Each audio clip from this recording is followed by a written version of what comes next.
আজকে আমি আর আমার ভাই ডিমের ঘুচিয়া খাইতে চাইছিলাম, তখন আম্মু বলল, দেখ বাসায় অলরেডি অনেকগুলো কলমি শাক আছে, এগুলা ভালো থাকতে থাকতে খায়া শেষ করতে হইব, আজকে আর অন্য কিছু খাইতে চাইস না। এই বইলা যে শিল্পাটায় বাটাবাটি শুরু করলো, এতগুলা মসুর ডাল সাথে আতপ চাল আর কাঁচামরিচ এতগুলা বাটাবাটি শেষ করে ফেললো, আর সাথে অল্প একটু কলমি শাকও নিছে। কলমি শাকগুলা একদম ফ্রেশ ছিল, এগুলারে এখন সুন্দর কুচি কুচি করে কাইটা নিতেছে। আম্মু তো বলতেছিল, দেখিস কি মজা করে রান্না করি, তোর ডিমের ঘুচিয়ার চাইতেও বেশি মজা হইব।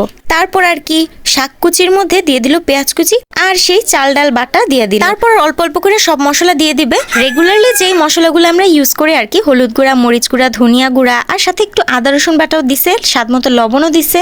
এখন আর কি ভালো মতো কচলায় কচলায় মাখাই নিবেন, শাকটাও যাতে খুব ভালো মতো নরম হয়ে আসে ওইভাবে কচলায় কচলায় মাখাই নিতেছে আম্মু। এতক্ষণে তো আমরা বুঝেই গেছিলাম যে আম্মু হয়তো বড়া বানাবে, কিন্তু বড়াটা যে এত মজা হইব সেটা তো বুঝি নাই। আম্মুর মাথা খাইয়ে ফেলতেছিলাম ডিমের ঘুচিয়া খাওয়ার জন্য। আম্মুরে বারবার তাগদা দিতেছিলাম যে ডিমের ঘুচিয়ে বানাই দিই, তার পেটটা ভইরা খাইতে পারতাম রাতের বেলা। কিন্তু এই বড়াটা এত বেশি মজা হয়েছিল, আমাদের তো অনেক পছন্দ হয়েছে। শাক দিয়ে যে কোনো ডালের বড়া বানাইলে কিন্তু অনেক ভালো লাগে, বিশেষত কলমি শাক, পুঁই শাক, এই শাকগুলো দিয়ে বড়া আমার খুবই পছন্দ।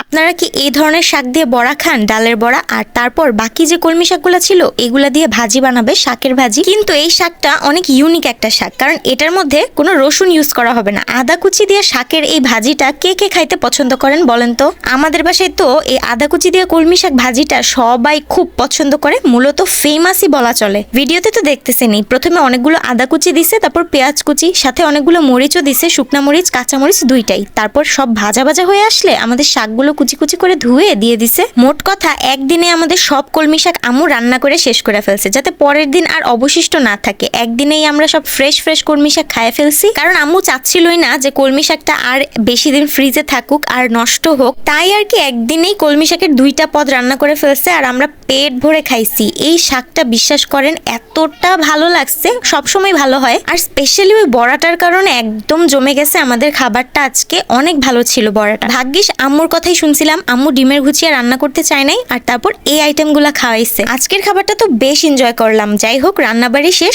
আজকে আমি চললাম।